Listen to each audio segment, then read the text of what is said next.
And before I forget, here's the movement to the Jauch triple chime.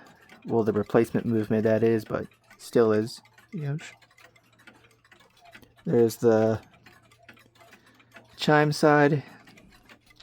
There's your strike side. You can have a look in there.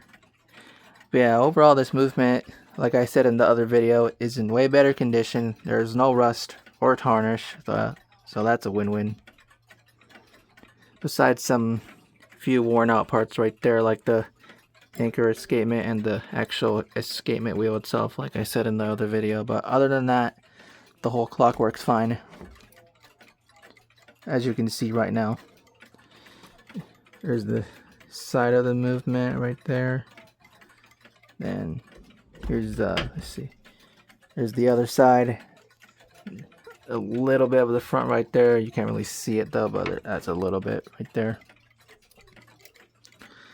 And just so I'm not lying, right there says 71. Yep, that's when this movement was made. 1971. Did not know they made them that early, but well, they did. But yeah. Oh yeah, there's your empty case, by the way, and its rods in there. But yeah, anyways, that's gonna do it for this chiming video. Bye.